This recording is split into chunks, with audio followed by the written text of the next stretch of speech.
So, hi there. This is Suzanne Hannafin, the founder and president of Acumen Executive Search. And we're here for another CEO Insights.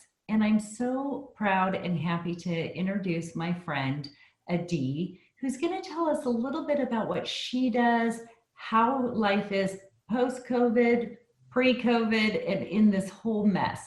So, Adi, please introduce yourself and tell us about your business. Okay, great to be here, Suzanne. My name is Adi Klevit, and I'm the CEO and founder of Business Success Consulting Group. And we specialize in documenting processes and procedures for businesses and implementing management systems.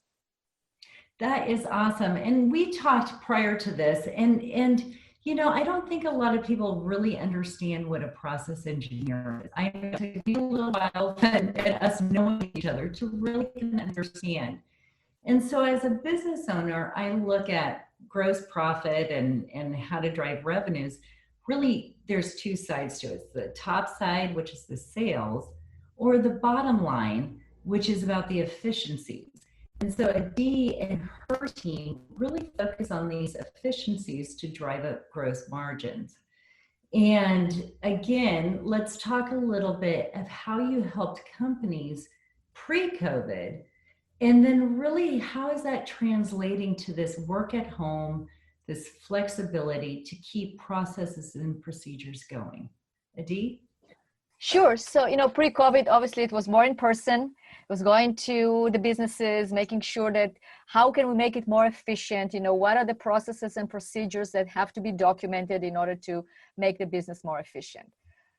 Post-COVID or during COVID, right? So businesses really had to pivot. So some businesses, we were called in order to document the new processes and procedures after they pivot, or help them create those new processes and procedures for the pivoting of the business. Other ones were for documenting the processes and procedures for working from home, because that's a big shift. I guess that's part of the pivot, right? But it's not just pivoting the product or service, but it's also how they do it. And then also to have very smooth onboarding, because with the entire situation, a lot of companies went through some personnel changes, right? And I'm sure that you place people in companies, it's a shift in terms of the hiring, a shift in terms of the personnel. So maybe some had to be let go and now they're rehiring or hiring somebody else. And the onboarding process is very important in order to make it a very smooth transition, and also the training of new employees.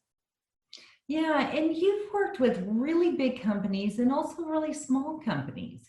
How has that process of implementing, this how people are working, has it really been affecting all sizes, or do you think that smaller companies are more nimble? What are you seeing there? I think it affects everyone. It's really like, that saying that we're all in it together. I mean, it really affects everyone. I haven't seen anyone that it didn't affect them. Some companies, it affects them for the better. They're doing really well. Like I have a client, for instance, that they just almost double in size because they're involved in online sales. So that was definitely a shift. I have a client that has a construction company and they had to pivot, they have to shift. It's definitely affected their business. Some departments of the business are doing less, some of them are actually doing more. So it was really that nimbleness, the ability to shift, the ability to pivot, the ability to change. It's huge. But I also saw, and I'm sure you saw it too, it's also the mindset of the owners, of the CEOs, of the leaders, right? Because I can have two clients from the same industry in the same environment, and one of them is doing really well in terms of like pivoting and shifting and doing new things, and the other one might not be doing as well because they didn't move fast enough to do that, or the mindset was, well, it's hard, it can be done, etc. So there is that element to it as well.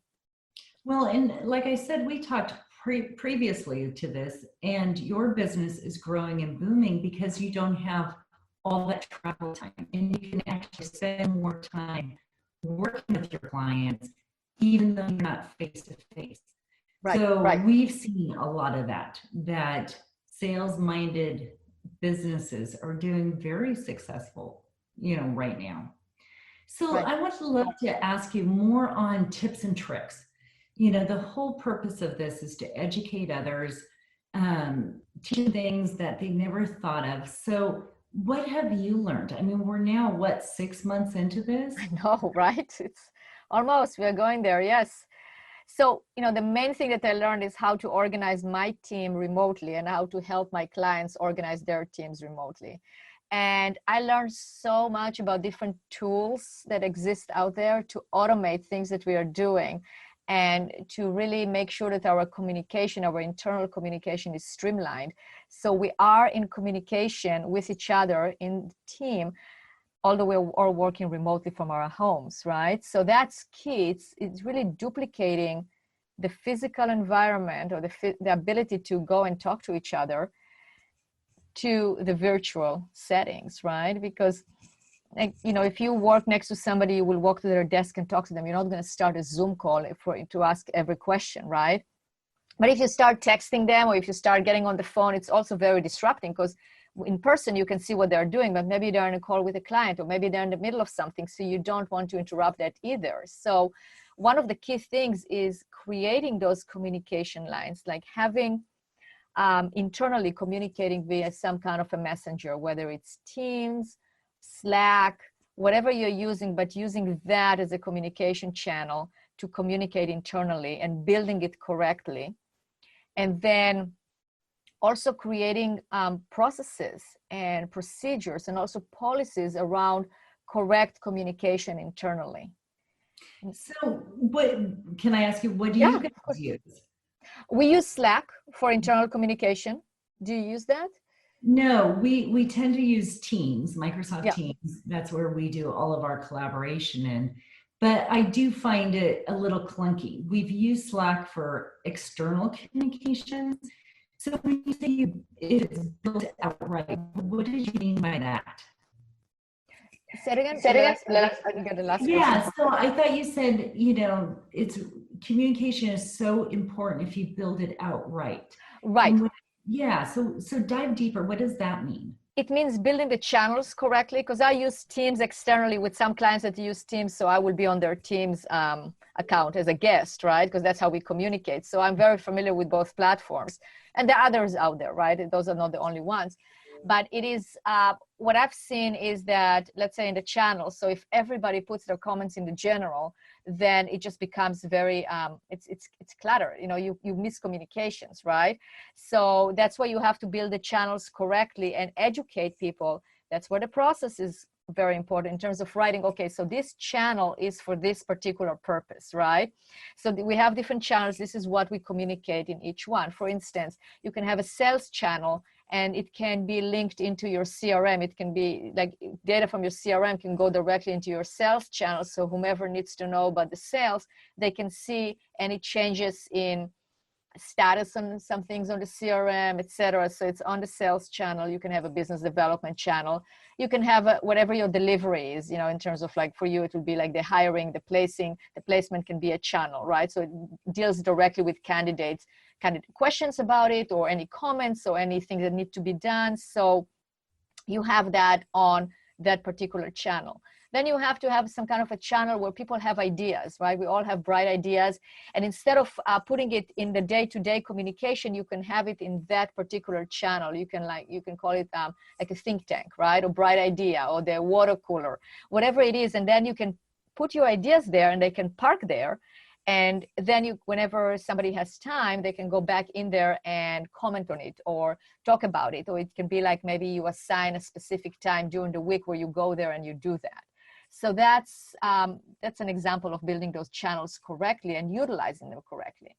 So you have to monitor it as well, right? Because what I've seen also is that people will start creating like these mini channels where they, let's say in Slack, I can invite you and let's say Karen to talk to me internally. So now we're starting this group chat, just the three of us, but really that chat should have gone to somewhere else, some other channel that has other people involved, for instance. So you have to just make sure that you put it on the correct line so it doesn't jam. And I think you said it beautifully earlier. It's about creating those processes so then you can train people So then they have a place to go back and go, oh, I have this great idea. Where does this go? And here is this process of saying, this is where it goes, who's responsible for what. Right. And you've actually truly helped me, because I think we do too much in general, and then things get lost because it's like, oh God, there's so much. Right. Yeah, I mean, so much general should be just general, like, you know, the landscaper is coming, so don't park your car there, right? I mean, that's a general communication. Or, you know, there is an office meeting at 5:30, here's the Zoom link, or whatever it is, but it's really general, right? But if it's specific, it should go on the specific channels. No, this has helped me greatly. So thank you for that. Yeah. So you mentioned other tools that I really wanted to bring up. I love this whole idea of the right channel, the right people, they're responsible for it. But then you also mentioned emails, because I tell you, I think we deal probably 80% of our time in emails, and it's getting a little overboard. So what tools and tricks do you have for that? So I actually implemented the zero inbox policy. You know, it's like I have zero emails in my inbox. It's amazing. It's so freeing. And I'll tell you how I do it. So first of all, I want to go over the different systems that you have to have in the business, right? In organizing. So you have to have some kind of a task manager. Okay. So that can be inside your CRM, if you have a good CRM that you can assign tasks. Or I use Asana. Some of my clients use Monday.com. So any task management system, you have to have that. That's essential in order to get to a zero inbox, because I'll teach you what to do with your emails, right? So you have to have a task management system. You have a place where you take notes. So I use OneNote. I mean, you know, people use Evernote. I mean, there are a lot of tools out there. Again, I'm not biased for one tool. I mean, I use some, and I'm a firm believer is decide on a tool and don't start jumping around, because yeah, some of them might be better than others, have better functions, etc. But you have to concentrate on one and build it and utilize all the functions, right? So I use OneNote for my notes. So I said notes, note-taking, task management, CRM, calendar, and a document, a document management system. So you can do the Google Doc, you can do OneDrive, you can have Dropbox, but whatever it is, you have a place where you can put your documents that is centralized that everybody can use. And some companies, I know they can use it on their own drive. They have their own drive where they store it. So now if you have this entire system, the email, you can look at it as the gate. I mean, it's basically the gateway. It's like you open the gate and here's the communication floods in. All right, so you have your email. Now you have to organize it into the different aspects of it. So, but I use what's called SaneBox. It's sane, like being sane, SANE box. And what that does, it automatically sorts your emails. So it takes out the newsletters. It takes out all your subscriptions. And you might think, well, I'm not subscribing to anything. Maybe I subscribe to 5 things. Suzanne, it's amazing. When I do that, I get like 50 newsletters a day going into my news. It's called Sane News. Like all my newsletters are sorted out in a folder, and I can see all of them at once, and I can see what I want to read. And then I archive, delete, store it for later, whatever it is. Because we get those subscriptions, whether we think about it or not. You know, you buy something and then it goes in there, you know, you all of a sudden subscribing to that particular newsletter. Or I mean, I like getting those newsletters, very informative. I always learn from my colleagues, right? But I don't want them to come at random times to my inbox, because it's distracting. The other thing is that you can prioritize using SaneBox, whether you want to use it immediately, you want it in your inbox, or you want it in what's called a Sane Later, which is a different folder where you can look at it later. So some things, like for instance, if I get a notification from a client that I know I can do later, I already programmed it so I can see it later. But if I get a communication from a client that I have to see right away, it goes into my inbox. So that way your inbox is really just the communication from your clients. It's not any internal communication, because the internal communication is on Slack. It's also on our task management system. So in my case, it's Asana. So when we set tasks, we actually communicate about each one of those tasks inside of Asana. So we do not, so let's say, for instance, we have a task. Let's say we are a marketing agency and we have a task to complete a blog, write a blog. and we're both collaborating on it. So instead of sending emails back and forth or text, or even in Slack, it's not really the place to go back and forth on that particular target. So in Asana, we said, okay, complete the blog. And then there is a place where we can actually have a communication about that particular task. And we can upload documents. We can take screenshots and put it in there. And one of the things that I start implementing is also doing videos. So let's say, instead of picking up the phone and I'm asking you, let's say we again both work in a marketing agency and we're collaborating on this blog, instead of picking up the phone and say, Suzanne, what do you think about this and this and that? Instead of that, I can just record a quick video, either using Screencastify or Loom, one of those methods, and I will show you exactly what I'm asking and I will send it to you. You can look at it, and if you want to answer me instead of typing it, you can send me a video back and forth. So that's a very fast method of communication that is still alive. It's still kind of like a live communication, but it doesn't require typing or trying to explain your ideas. I just saw a study that says that when you use a video, it's 6 times faster. We talk 6 times faster than we type. So it takes a lot of, it definitely saves you a lot of time. So anyway, so that's the communication there in the task management. So what I do when I receive the email, I decide, am I going to do something about it right now? Or if it's something that I need to do later, I would email myself, I would email that to my task management system, like to Asana as a task. And then I know that I have the task to do later, but I get it out of my inbox. I do not leave emails in my inbox that to do emails. You know, we all have those, right? Oh, I can do it right now. I'll leave it here. I'll get back to it. But what happens is that you probably read it like 10 times throughout the day. Oh yeah, that email that I needed to do something about it, right? Oh, you've obviously seen my inbox because, I'm a huge file person. So if I'm done, I just file it, bam, bam, bam. But I have to say, it's all those emails that I have to go back to and go, oh, I got this thing I have to do. And you're right. I probably read it 20 times by the time I do it. No, I tell you, Dee, you are my hero. I cannot believe 0 email policy. This is and I can prove it. I mean, obviously now today is the middle of the day, so I have that, but there will be. And one thing that I learned as well, and I use it with my clients in terms of the efficiency, is we all have just so many minutes in a day, right? And sometimes, I mean, I'm totally guilty of that, and I'm better, much, much better, because I'm implementing what I'm about to tell you.